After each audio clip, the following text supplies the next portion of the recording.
I never imagined that the most beautiful night I had created would become the night I finally saw the truth. But sometimes, the brightest lights reveal the darkest shadows. My name is Eleanor Vance, and for 32 years, I had lived in the shadow of my older sister Morgan. Not because I wanted to, but because that was simply how things had always been in our family. Morgan was the golden child, the one whose every accomplishment was celebrated with champagne and elaborate dinners at the finest restaurants in Boston's Seaport District. I was the dependable one, the quiet one, the one who made sure everything ran smoothly behind the scenes while Morgan took center stage. It had been this way for as long as I could remember. When we were children, Morgan's art projects covered the refrigerator, while mine were tucked away in drawers. When we were teenagers, her academic achievements earned her a car, while my straight A's earned me a pat on the shoulder and a reminder to keep up the good work. When we became adults, she landed a high-profile position at Dad's company, while I worked my way up through smaller firms, proving myself inch by painful inch. I told myself it didn't matter. I told myself that I didn't need the recognition, that doing the right thing was its own reward. Daniel, my husband of 7 years, often said I had the patience of a saint. I wasn't sure if that was a compliment or a warning that I let people walk all over me. Either way, I kept my head down and my heart open, hoping that one day, my parents would see me for who I really was. That hope is what drove me to spend 6 months planning the perfect 35th wedding anniversary party for my parents, Richard and Susan Vance. It started last spring when Mom casually mentioned how quickly time was flying and how she couldn't believe they'd been married for nearly 35 years. I saw the wistful look in her eyes, the way she touched the old wedding photo on the mantelpiece, and I knew what I had to do. I wanted to give them something extraordinary, something that would show them how much I loved them and appreciated everything they had done for us. More than that, though, I wanted them to see me. Really see me. Not as the backup daughter, not as Morgan's less impressive younger sister, but as Eleanor, the woman who cared enough to create something beautiful for them. The planning consumed my life in the best possible way. Every lunch break at work, I was on the phone with vendors. Every evening after dinner, I was researching bands, florists, and caterers. Every weekend, Daniel and I drove around Boston looking at venues until we found the perfect one. A historic boutique hotel ballroom in Back Bay with soaring ceilings, crystal chandeliers, and floor-to-ceiling windows that overlooked the city lights. The moment I walked into that ballroom for the first time, I knew it was right. The space had an old-world elegance that reminded me of my parents' wedding photos from 1990. I could picture them dancing under those chandeliers, surrounded by everyone they loved, reliving the magic of their wedding day. I signed the contract that same afternoon, my hands shaking slightly as I wrote my name. It was the biggest financial commitment I'd ever made, but it felt right. From there, everything snowballed. I hired an event planning company on Newbury Street that specialized in elegant affairs. I worked with them to design the perfect color scheme: cream, gold, and soft blush pink, the same colors from my parents' wedding. I spent hours at the flower market in Copley Square, selecting white roses and orchids that would fill the ballroom with their delicate fragrance. I commissioned a slideshow of my parents' life together, going through decades of photo albums to find the perfect images. The band was perhaps my proudest achievement. I had tracked down the Blue Note Jazz Ensemble, a legendary group that my parents had seen perform at a club in Cambridge back in the early 90s. They rarely performed at private events anymore, but I wrote them a heartfelt letter explaining what the anniversary meant and why their music would make the evening perfect. To my amazement, they agreed. The deposit alone cost me 3 months' salary, but when I imagined my parents' faces when they recognized the first notes of "The Way You Look Tonight," the song they had danced to at their wedding, I knew it was worth every penny. I poured everything into those 6 months. My savings account dwindled to almost nothing. I took on freelance work in the evenings to help cover costs. I lost weight from skipping meals and staying up late to coordinate with vendors across different time zones. Daniel worried about me, but he understood. He held me when I cried from exhaustion and celebrated with me when another piece of the puzzle fell into place. Throughout all of this, Morgan was conspicuously absent. I had texted her early on, letting her know about the party and asking if she wanted to help. Her response came 3 days later. "Sounds great. Super busy with work, but keep me posted." That was it. No offer to help with costs, no suggestions for the planning, no interest in being involved. Just those few dismissive words. Over the following months, I kept her updated. I sent her pictures of the venue, asked her opinion on menu options, shared my excitement about booking the band. Her responses were always the same: brief, vague, and ultimately meaningless. "Cool, love it, can't wait." Meanwhile, her social media was flooded with photos of her at trendy restaurants, exclusive clubs, and weekend getaways with her fashionable friends.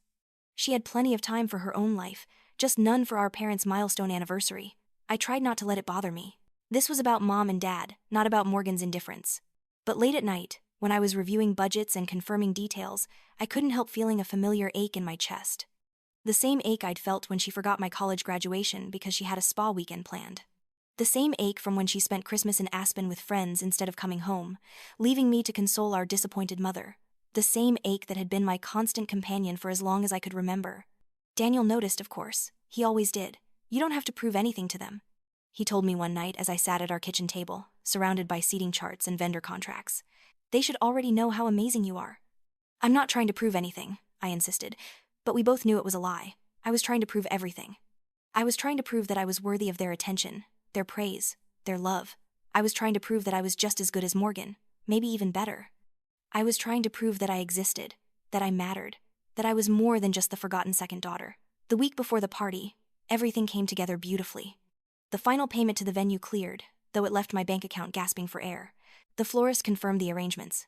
The caterer sent over the final menu, featuring all of my parents' favorite dishes. The band's manager called to confirm their arrival time. I had done it. Against all odds, working alone with only Daniel's support, I had created something truly spectacular. I sent Morgan a final text. Party is this Saturday at 7 p.m. Address is the Grand Heritage Hotel in Back Bay. Can't wait to see you there. She responded with a thumbs up emoji. That was it. No, thank you for doing all this work, or I'm proud of you, or even, do you need help with anything? Just a tiny digital thumbs up that somehow managed to convey both approval and complete disinterest. I should have known then. The signs were all there, scattered throughout my entire life like breadcrumbs leading to an inevitable truth. But I was too invested, too hopeful, too desperate to believe that this time would be different. This time, they would see me. This time, I would matter. Saturday arrived cold and clear, the kind of perfect October evening that makes Boston look like a postcard. Daniel and I arrived at the hotel 2 hours early to oversee the final preparations. As we walked through the grand entrance, my heart swelled with pride and anticipation. The ballroom looked even more stunning than I had imagined. The crystal chandeliers cast warm, dancing light across the space. The white roses and orchids created breathtaking centerpieces on each table. Enlarged photos of my parents through the decades lined the entrance in elegant gold frames. The stage was set for the band, and the dance floor gleamed under the lights. Everything was perfect, absolutely perfect. I had created a fairy tale evening, a celebration worthy of my parents' enduring love. As I stood there, taking it all in, I felt tears prick my eyes. This was it. This was my moment. Finally, they would see everything I had done, everything I was capable of, everything I had always been, but they had never noticed. Daniel squeezed my hand. You did this, he whispered. All of this. Remember that. His words felt like a premonition, though I didn't understand why at the time. Guests began arriving at 6:30. I stationed myself near the entrance, greeting people as they checked in with the hostess I had hired. I recognized family friends, cousins, my parents' colleagues, neighbors from our childhood home. Everyone marveled at the decorations, the elegant atmosphere, the obvious care that had gone into every detail. I accepted their compliments with a smile, waiting for them to ask who had planned such a beautiful event. But something was wrong. I noticed it gradually, like a discordant note in a symphony. People kept asking where Morgan was, commenting on how wonderful it was that she had arranged such a lovely party, congratulating her on her excellent taste. I corrected them politely at first. Actually, I planned everything, I said with a smile. But they seemed not to hear me, or perhaps not to believe me. They nodded distractedly and moved into the ballroom, still talking about Morgan's impressive organizational skills. My stomach began to knot with a familiar anxiety. Something was happening, something I didn't understand, but I pushed the feeling down. My parents would arrive soon. They knew the truth. That was what mattered. At 7 o'clock, the moment finally came. I approached the check-in table, where the hostess stood with her tablet and guest list, ready to greet my parents when they arrived. But as I looked over her shoulder at the list, my blood ran cold. My name wasn't there. Eleanor Vance was not on the guest list for the party I had spent 6 months planning and my entire savings funding. There must be a mistake, I said, my voice coming out strangled and strange. I'm Eleanor Vance. I organized this entire event. The hostess, a pleasant young woman with sympathetic eyes, shook her head apologetically. I'm so sorry, but I only have what was sent to me by the contact person. Let me check again. She scrolled through her tablet, her finger moving down the screen. I have Richard and Susan Vance as the guests of honor, Morgan Vance as the organizer and primary contact, and about 60 other guests, but I don't see an Eleanor Vance anywhere. The world tilted sideways. My ears rang. This couldn't be happening. This couldn't be real. I had signed every contract. My name was on every invoice, every confirmation email, every payment receipt. How could I not be on the guest list for my own event? Check again, Daniel said, his voice tight with barely controlled anger. "There has to be a mistake." But before the hostess could respond, a wave of perfume and chatter announced Morgan's arrival. She swept into the hotel lobby like a movie star on a red carpet, wearing a stunning red evening gown that probably cost more than my entire party budget. Her hair was professionally styled in glossy waves, her makeup flawless, her jewelry glittering. She was surrounded by a group of her fashionable friends, all of them dressed to the nines and laughing at something she had just said. She saw me standing at the check-in table and her expression shifted into something I couldn't quite read. Triumph? Contempt? Both? She glided over, her friends trailing behind her like a glamorous entourage. "Oh, Eleanor," she said, her voice dripping with false surprise. "You're still standing here? I thought you would have found a seat by now." Her eyes flicked to the hostess and then back to me, a small smile playing at the corners of her mouth. "Is there a problem?" "My name isn't on the guest list," I managed to say through numb lips. "How is that possible, Morgan?" She tilted her head, her expression morphing into one of practiced confusion. "The guest list? Oh, you know how these things are. So many people to coordinate, so many details. There must have been some kind of mix-up." She turned to the hostess with a dazzling smile. "Could you add my sister to the list? I'm sure it was just an oversight." The casual way she said it, as if this were truly just a minor administrative error and not a devastating blow, made my hands shake. An oversight. 6 months of work, thousands of dollars, countless sleepless nights, and I was an oversight. "Morgan," I said, fighting to keep my voice steady. "I planned this entire party. Every detail, every vendor, every flower, the band, the menu, everything. You know that." "Of course you helped," Morgan said smoothly, already turning away, "and I'm sure Mom and Dad appreciate it. Now, if you'll excuse me, I need to make sure everything is ready. You understand." She breezed past me into the ballroom, her friends following, leaving me standing there feeling like I'd been slapped across the face. Daniel's hand on my arm was the only thing keeping me grounded. "Eleanor," he said quietly, urgently, "we need to talk to your parents, right now. We need to tell them what's happening." But I couldn't move. I stood frozen at that check-in table, watching through the open doors. As Morgan moved through the ballroom I had created, accepting compliments and praise from guests who all seemed to believe she was responsible for the beautiful evening. She gestured gracefully at the floral arrangements, nodded appreciatively at the band as they warmed up, laughed and chatted with family friends who hugged her and told her what a wonderful daughter she was. My parents arrived at 7:15, fashionably late in the way they always were. My father, Richard Vance, looked distinguished in his tuxedo, his silver hair perfectly combed. My mother, Susan, wore a champagne-colored dress that complemented her still youthful figure. They looked happy and excited, holding hands as they approached the entrance. I stepped forward, ready to greet them, to welcome them to the party I had created for them. But Morgan materialized at the entrance before I could reach them, pulling them into enthusiastic hugs and ushering them inside. I heard her voice, bright and animated. "Happy anniversary! I've been working on this for months. I wanted it to be perfect for you." The words hit me like physical blows. I watched as my parents beamed at Morgan, as my father's eyes grew moist with emotion, as my mother touched her hand to her heart and said something I couldn't hear but could easily imagine. "Oh, Morgan, this is too much. You shouldn't have." Daniel practically dragged me into the ballroom. The hostess, looking uncomfortable and confused, waved us through without checking the list. We found seats at a table in the back corner, far from the head table where my parents sat with Morgan and her friends. Even our seating placement felt like a message. "You don't belong here. Not really. Not where it matters." I watched the evening unfold as if from underwater. Everything moved in slow motion, sounds muffled and strange. Guests approached my parents throughout the cocktail hour, congratulating them on their anniversary and praising Morgan for the incredible celebration. My mother's face glowed with pride and joy. My father kept putting his arm around Morgan, pulling her close, whispering things in her ear that made her laugh. No one looked at me. No one acknowledged that I existed. I might as well have been invisible. The dinner service began, and I barely tasted the food I had so carefully selected.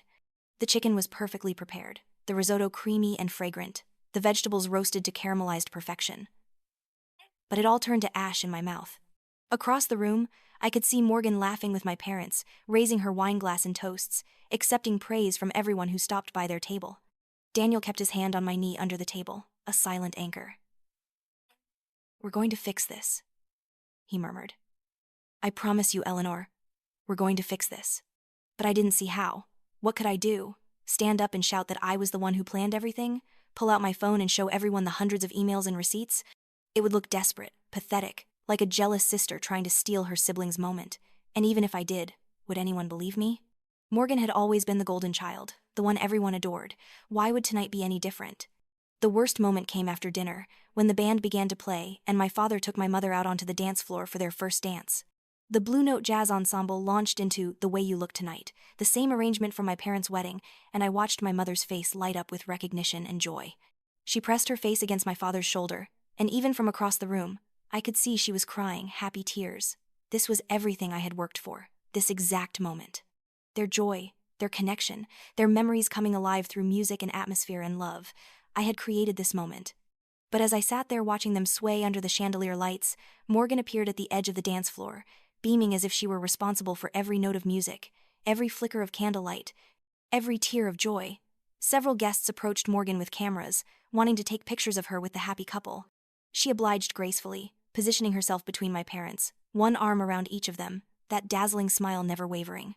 The photographer I had hired was there too, capturing it all, creating memories that would forever show Morgan as the architect of this perfect evening. I felt something crack inside my chest. It was a physical sensation, like ice breaking, like glass shattering. All the years of being overlooked, being dismissed, being taken for granted, they all converged in that moment. Every forgotten birthday, every ignored achievement, every time Morgan took credit for something she didn't do, every time my parents praised her while barely noticing me. It all came crashing down on me at once. I can't do this anymore, I whispered to Daniel. I can't sit here and watch this happen. Then don't, he said, his eyes blazing with an intensity I'd never seen before. Don't sit here. Let me handle this. Then, before I could respond, before I could even process what he meant, Daniel stood up. He didn't say a word to me, didn't explain his plan. He simply straightened his jacket, set his shoulders, and walked toward the stage with the calm determination of a man on a mission. I watched in frozen horror and fascination as he approached the bandleader during a pause between songs. They exchanged a few words, and the bandleader nodded, handing Daniel the microphone. The room gradually fell silent as people noticed the change, wondering what was happening. Morgan's smile faltered. She looked confused, then concerned, then something darker as Daniel stood on the stage, microphone in hand, looking out over the assembled guests with an expression of cold fury barely contained beneath a veneer of politeness. "Good evening, everyone," Daniel began, his voice clear and strong through the sound system. "I hope you're all having a wonderful time celebrating Richard and Susan's 35th anniversary. It's truly a beautiful evening, isn't it? The decorations, the food, the music, everything is absolutely perfect." Murmurs of agreement rippled through the crowd. My parents looked pleased but slightly confused. Morgan's face had gone pale. "I wanted to take a moment to acknowledge the person responsible for creating this incredible celebration," Daniel continued. "The person who spent 6 months planning every single detail. The person who interviewed dozens of vendors, compared hundreds of options, and made thousands of decisions to ensure that this evening would be absolutely perfect for Richard and Susan." My heart was pounding so hard I thought it might burst through my ribcage. Around me, guests were nodding, assuming Daniel was about to praise Morgan. I saw my father start to smile, ready to stand up and thank his golden daughter. "That person," Daniel said, his eyes finding mine across the crowded room, "is my wife, Eleanor Vance." The room erupted in confused murmurs. Heads turned, looking for me in the crowd. My parents' smiles froze on their faces.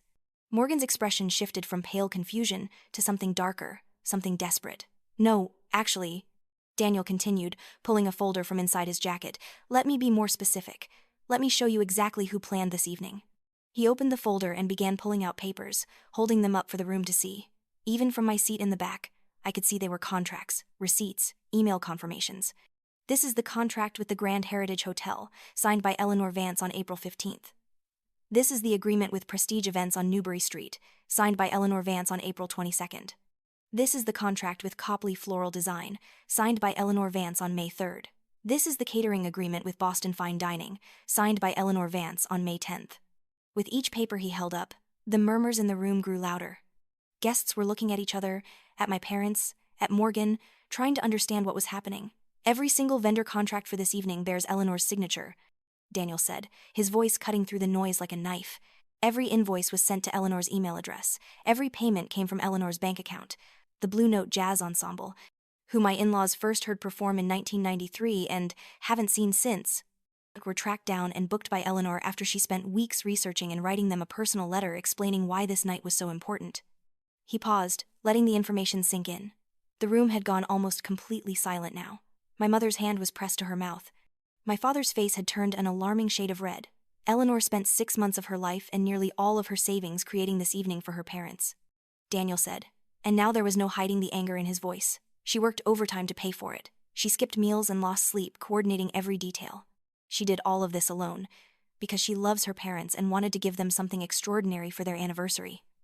I felt tears streaming down my face, but I couldn't move. I was transfixed by the sight of Daniel standing on that stage, saying all the things I had been too afraid to say, defending me in a way no one ever had before. Meanwhile, Daniel continued, turning his gaze directly to Morgan. Morgan Vance sent exactly 7 text messages over those 6 months. 7. Most of them were just 1 or 2 words. Cool. Sounds great. Can't wait.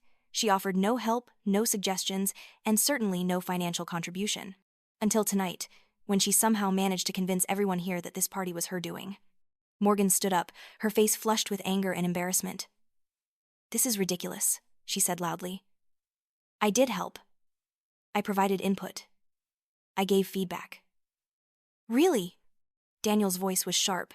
"What input did you give? Please, enlighten us. Tell us about one decision you made, one vendor you contacted, $1 you contributed." Morgan's mouth opened and closed, but no words came out. Her friends were staring at her with expressions ranging from shock to disgust. Other guests were whispering, some of them pulling out their phones, probably checking their own interactions with Morgan over the past months. "The truth is," Daniel said, addressing the room again, "Morgan Vance is very good at one thing, taking credit for other people's work. And Eleanor has let her get away with it for 32 years because she's kind and generous and desperate for her family's approval. But not anymore. Not tonight." He gestured toward me, and suddenly all eyes in the room were on me. I wanted to disappear, to sink through the floor, but Daniel's expression was so fierce, so protective, that I found myself standing instead. My legs shook, but I stood. "Eleanor," Daniel said softly now, the anger draining from his voice to be replaced by something gentler, "come here." I walked through that silent ballroom on trembling legs. Guests parted to let me pass, their eyes wide, their expressions a mixture of shock, embarrassment, and something that might have been admiration. When I reached the stage, Daniel held out his hand and helped me up. He wrapped one arm around me, holding me steady, and handed me the microphone. I looked out at all those faces. My parents, sitting at their table with expressions of absolute devastation. Morgan, standing near them, her face contorted with humiliation and rage. All the family, friends, and relatives who had praised Morgan all evening. They were all waiting for me to speak. "I just wanted to give my parents a beautiful evening," I said, my voice shaking but clear. "That's all I ever wanted. I wanted them to feel loved and celebrated. I wanted them to have memories they would treasure forever." I paused, swallowing hard. I didn't do this for recognition or praise. I did it because I love them. My mother let out a sob, my father's face crumpled. "But I'm tired," I continued, and now my voice grew stronger. "I'm tired of being invisible. I'm tired of having my work stolen by someone who couldn't be bothered to help. I'm tired of being the daughter who tries so hard and still gets overlooked. I'm tired of being treated like I don't matter." I looked directly at Morgan. She was crying now too, but unlike my mother's tears of remorse, Morgan's tears were angry, defensive. "You took everything from me tonight," I told her. "You took my work, my effort, my love, and you claimed it as your own. You knew exactly what you were doing when you left me off the guest list, when you positioned yourself as the party's organizer, when you accepted praise that belonged to me. You did it deliberately, and you did it cruelly." "That's not true," Morgan protested, but her voice was weak, unconvincing. "It is true," I said firmly, "and we both know it. Just like we both know this isn't the first time. It's just the first time I'm refusing to let you get away with it." I handed the microphone back to Daniel and stepped down from the stage. The room was utterly silent. I walked back through the crowd, but this time, when I passed my parents' table, I stopped. "I love you both," I told them quietly. "I always have. I hope tonight shows you how much. But it also shows you what I've been trying to tell you my whole life. I'm here. I matter. I deserve to be seen." My mother reached for me, tears streaming down her face. "Eleanor," she choked out. "Oh, Eleanor, I'm so sorry." But I stepped back, gently but firmly. "Not now, Mom. Not yet. Right now I need you to think about everything that happened tonight. I need you to think about all the times this has happened before, and I need you to decide who you want to be going forward." I walked back to Daniel, who was waiting at our table with my purse and coat. We left the ballroom together without another word, leaving behind the party I had created, the family I had served, and the role I had played for far too long. The days following the party were some of the darkest of my life. My phone exploded with messages from family members, friends, even some of the vendors I had worked with who had heard about what happened. Some messages were supportive, expressing shock at Morgan's behavior and admiration for my courage in speaking up. Others were accusatory, calling me selfish for ruining my parents' anniversary party with drama. I didn't respond to any of them. I couldn't. I was too emotionally exhausted, too raw, too uncertain about everything I had believed about myself and my family. Daniel took a few days off work to stay home with me. He didn't push me to talk or make decisions. He just held me when I cried, made sure I ate, and reminded me that I had done nothing wrong. My parents called repeatedly. I didn't answer. I wasn't ready to hear their apologies or explanations or justifications. I needed time to process everything, to understand what I wanted and needed from them moving forward. After years of accepting whatever scraps of attention they offered, I was learning that I had the right to set boundaries, to demand better treatment, to walk away if necessary. Morgan, predictably, sent a series of manipulative text messages. First, she claimed it was all a misunderstanding, that she had never meant to take credit for my work. Then she blamed me for embarrassing her in front of everyone. Then she accused me of being jealous of her. Finally, when none of those tactics worked, she tried to guilt me by saying I had broken our parents' hearts. I blocked her number after that last message. It was one of the hardest things I'd ever done, but also one of the most liberating. For the first time in my life, I didn't have to read her dismissive texts or listen to her self-centered phone calls. I didn't have to accept her behavior or make excuses for it.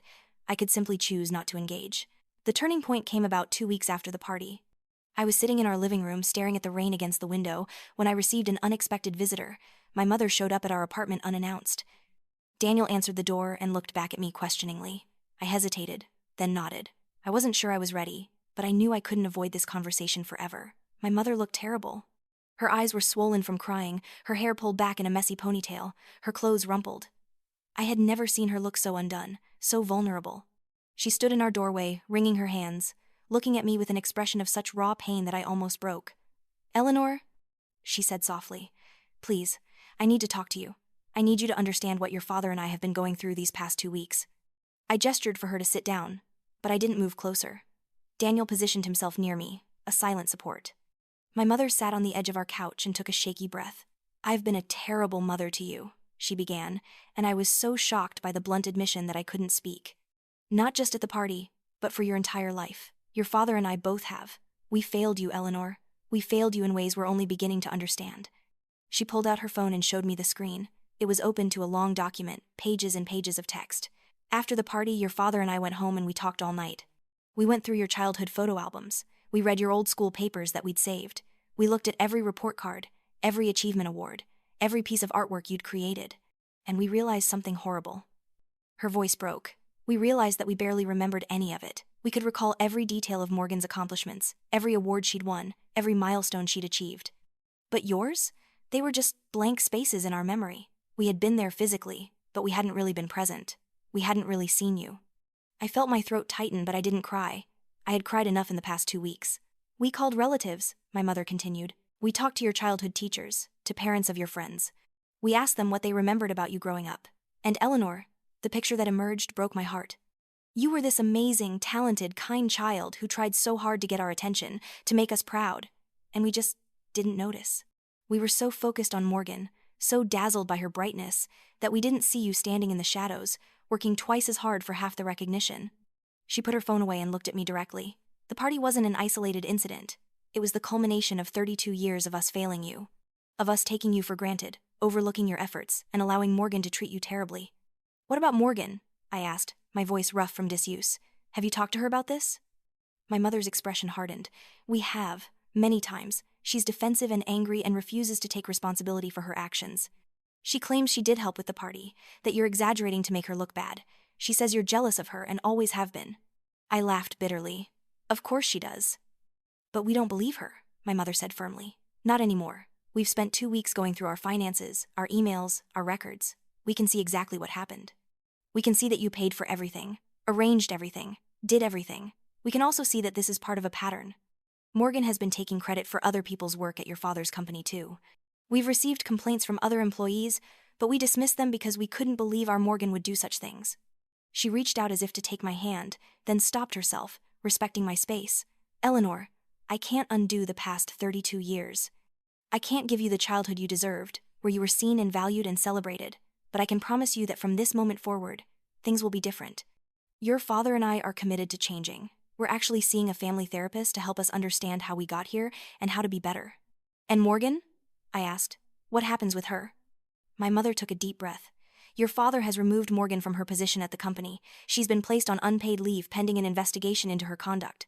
Several projects she claimed to have completed were actually done by other people, just like with your party. She's been deceiving us for years, and we can't overlook that anymore. I felt a complicated mix of emotions.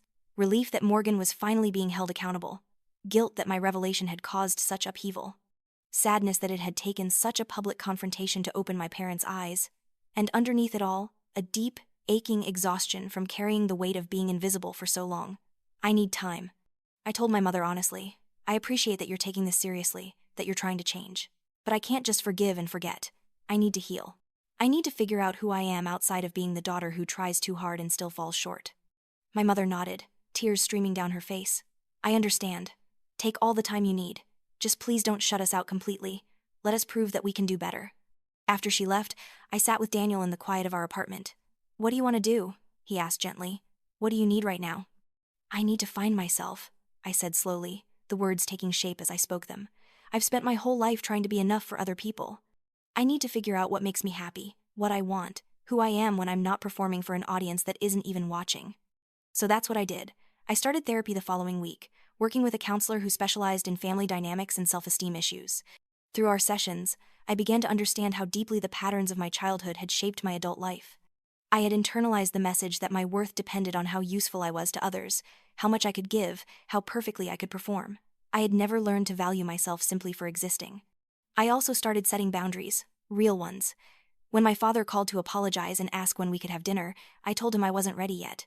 When extended family members tried to mediate or push me to forgive Morgan, I politely declined to engage. When old friends from college reached out after hearing about the drama, asking for all the juicy details, I changed the subject or ended the conversation. It was hard. So hard. Every instinct I had screamed at me to be accommodating, to smooth things over, to make everyone else comfortable, even at the expense of my own well-being. But with Daniel's support and my therapist's guidance, I slowly learned to trust my own needs and feelings. About a month after the party, something unexpected happened. I received a phone call from Catherine Hughes, the owner of Prestige Events, the planning company I had worked with for the anniversary party. I almost didn't answer, assuming she was calling to discuss the drama that had unfolded at the event. But curiosity got the better of me. Eleanor, Catherine said warmly, I hope you don't mind me calling. I wanted to reach out personally because I was incredibly impressed by your work on your parents' anniversary celebration. The attention to detail, the coordination, the creative vision, it was all exceptional. I was stunned. Thank you, I managed. That means a lot, especially given how everything ended. Actually, Catherine continued, that's partly why I'm calling. The way you handled yourself that evening, standing up for your work and your worth, showed real strength. And frankly, it highlighted something we've been seeing in the industry for far too long. Talented people doing incredible work without getting proper credit. She paused, and I could hear papers shuffling in the background. Eleanor, I know you work in a different field currently, but I'd like to offer you a position with Prestige Events. We need someone with your skills, your dedication, and your integrity. I think you'd be extraordinary in event planning, and I'd be honored to mentor you. I was speechless. For 32 years, I had poured myself into projects and relationships, giving everything and expecting nothing in return. And now, here was someone offering me recognition, opportunity, and respect based purely on the merit of my work. I don't know what to say. I told her honestly. I've never considered event planning as a career. Think about it, Catherine urged. No pressure. But Eleanor, you have a real gift. You deserve to be in a field where that gift is recognized and valued. After we hung up, I sat staring at my phone in disbelief. Daniel, who had been listening from the kitchen, came over and wrapped his arms around me from behind. You're gonna take it, aren't you? He said, and I could hear the smile in his voice. I think I might, I whispered. Is that crazy? Completely changing careers because of one phone call? It's not crazy, Daniel said firmly. It's brave. It's choosing yourself. It's recognizing your own worth. That's the opposite of crazy. The next few months were a whirlwind of change. I gave notice at my old job, feeling both terrified and exhilarated. I started working with Catherine, learning the business side of event planning while applying the creative and organizational skills I had honed over the years. Turns out, being the overlooked daughter had taught me to anticipate needs, solve problems quietly, and create beauty in the details. Those skills translated remarkably well into professional event planning. During this time, my relationship with my parents slowly began to heal. They continued therapy and made genuine efforts to change their behavior. They called regularly, not just to talk about themselves but to ask about my life, my new job, my feelings. They sent thoughtful gifts, books they thought I'd enjoy, flowers just because. They looked through old photos and shared memories they had forgotten, acknowledging the moments they had missed. It wasn't perfect. There were setbacks and difficult conversations. Sometimes old patterns resurfaced, and I had to gently but firmly remind them of the boundaries I had established. But gradually, painfully, we built something new. Not the relationship I had always wished for as a child, but something more honest, more balanced, more real. Morgan was a different story. She refused to acknowledge any wrongdoing, refused to apologize, refused to change. She sent me a few vicious messages before I blocked her, accusing me of ruining her life, destroying our family, and being a vindictive, jealous person. According to my parents, she had moved to New York after being fired from Dad's company, claiming she needed a fresh start, away from people who didn't appreciate her. I felt sad about it, but also relieved. For the first time in my life, I didn't feel responsible for managing Morgan's emotions or protecting her from consequences. She had made her choices. I had made mine. We were both living with the results.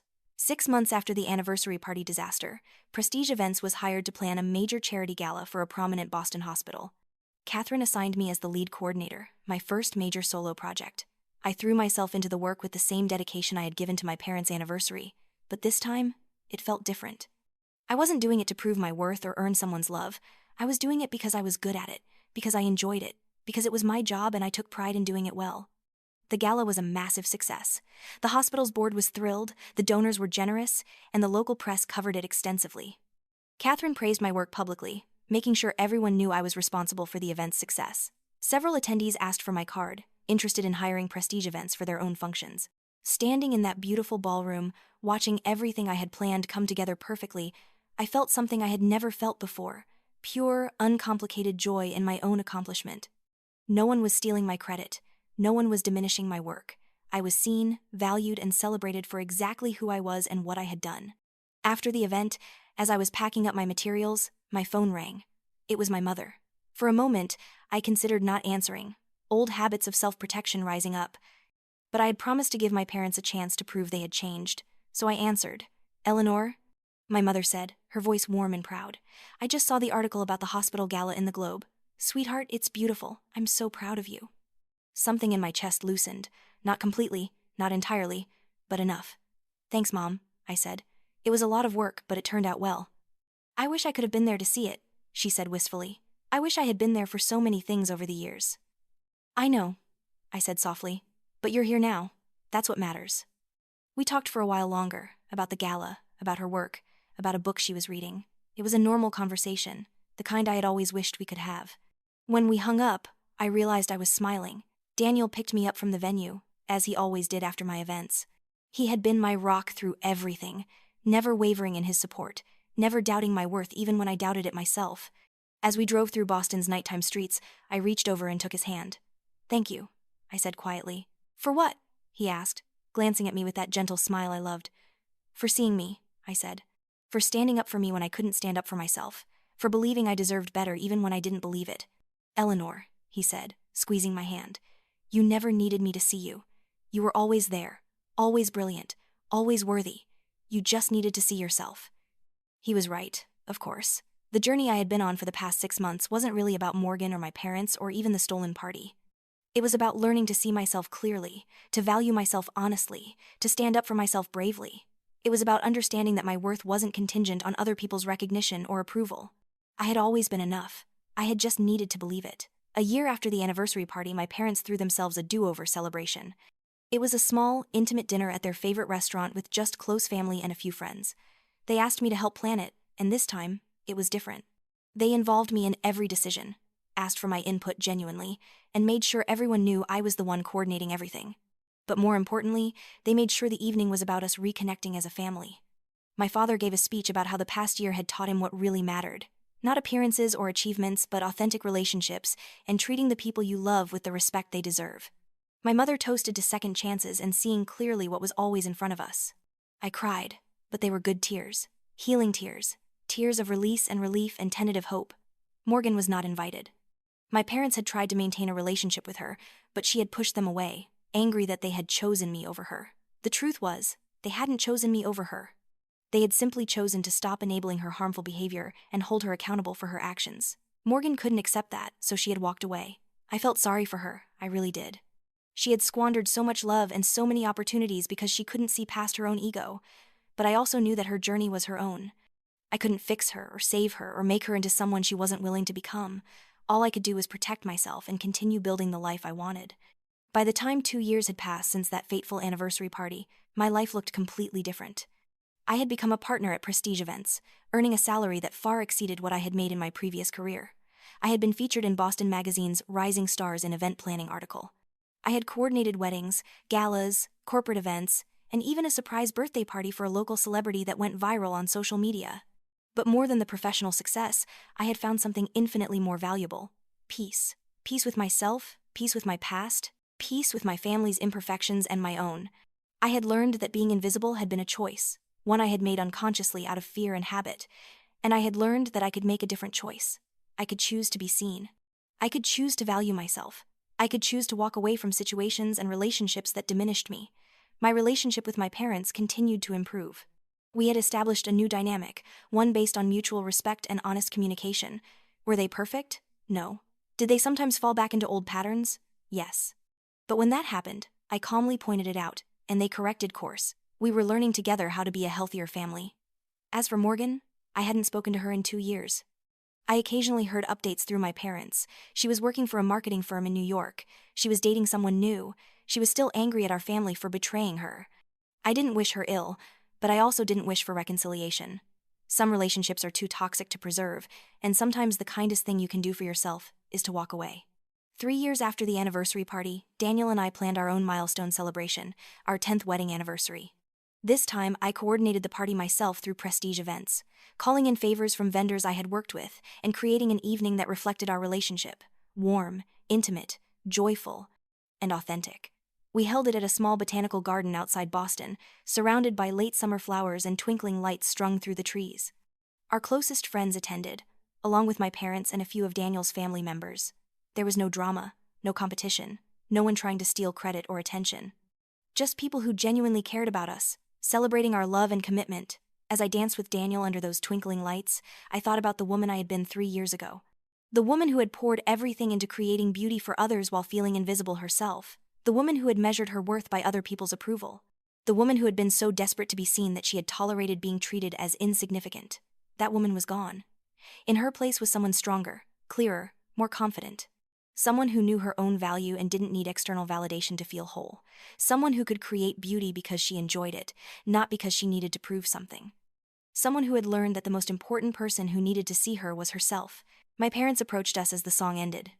My father, looking older but somehow softer than he had 3 years ago, smiled at me with genuine warmth. "Eleanor, this is beautiful. Thank you for letting us be part of your celebration." "Thank you for being here," I said, and I meant it. They had earned their place in my life through consistent effort and genuine change. That meant something. My mother hugged me, and for once, it didn't feel like she was going through the motions. It felt real. "I'm so proud of the woman you've become," she whispered. "I'm sorry it took me so long to really see you." "I'm sorry too," I whispered back. "But we're here now.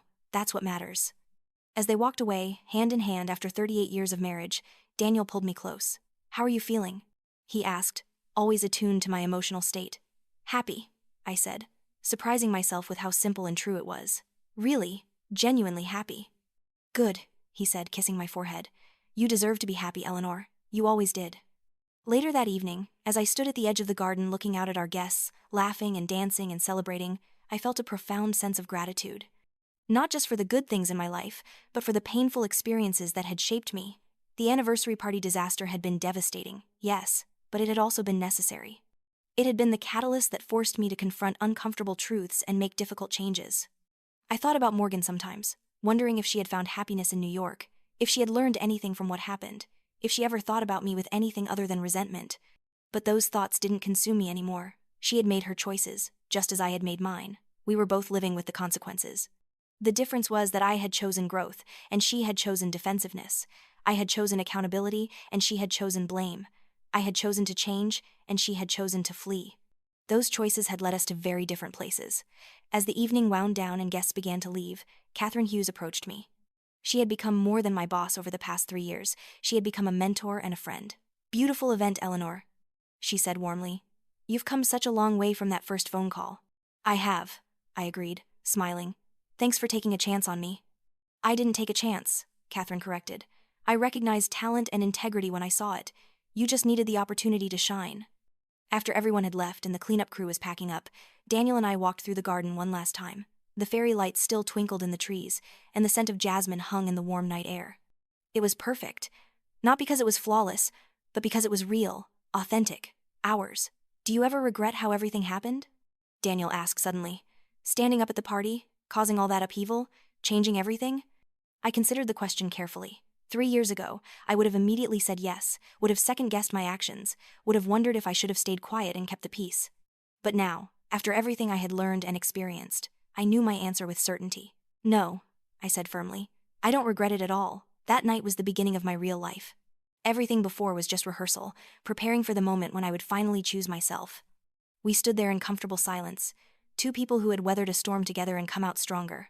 The night was cool, the stars were bright, and the future stretched out before us full of possibility. I had spent 32 years being invisible, another 3 years becoming visible, and now I was finally ready to be unforgettable. Not because of what I did for others, but because of who I was for myself. Not because someone else shone a light on me, but because I had learned to generate my own light. The story of the stolen anniversary party could have broken me. Instead, it freed me. It forced me to confront the truth about my relationships, my self-worth, and my willingness to accept less than I deserved. It pushed me to make changes I had needed to make for decades. It gave me the courage to choose myself. Morgan could take credit for the party. She could claim she had organized every detail, selected every flower, coordinated every element. But she couldn't take the most important thing, the lesson I learned that night. She couldn't take my growth, my healing, my transformation. Those belonged to me alone. As Daniel and I walked back to our car, I took one last look at the botanical garden, at the space where we had celebrated our love surrounded by people who genuinely cared about us. This was what happiness looked like. Simple, authentic, earned. This was what it meant to be seen, not being in the spotlight, but being truly known by people who valued you. I had spent my whole life waiting for someone to notice me, to appreciate me, to acknowledge my worth, and in the end, the person I had needed to notice me most was myself. Once I learned to see my own value, everything else followed. The Liar's Feast had been beautiful, but this feast, the one I had created for myself with honesty and self-respect and hard-won confidence, was infinitely sweeter, because it was mine. Really, truly, undeniably mine, and no one could ever take that away from me. As we drove home through Boston's nighttime streets, the city lights reflecting off the Charles River, I felt something I had never felt before: complete. Not because I had everything I wanted, but because I had become everything I needed. The journey from invisible to unforgettable hadn't been easy, but it had been worth every painful step. And that, I realized, was the real gift of that disastrous anniversary party. Not the beautiful decorations, or the perfect music, or the elegant venue. The real gift was the truth it forced me to face and the courage it gave me to change. Morgan had tried to steal my moment, but instead, she had given me something far more valuable: the push I needed to finally claim my life as my own. For that, I would always be grateful. Not to her, but to myself, for having the strength to turn devastation into transformation. That was my real victory. That was my true revenge. Not hurting her, but healing myself. Not taking her down, but building myself up. Not making her pay, but finally understanding that I was worth the investment. I was Eleanor Vance, and I was done being invisible. I was done being overlooked. I was done being the girl who tried too hard for people who didn't care enough. I was finally, beautifully, powerfully, just being me. And that was more than enough. It was everything.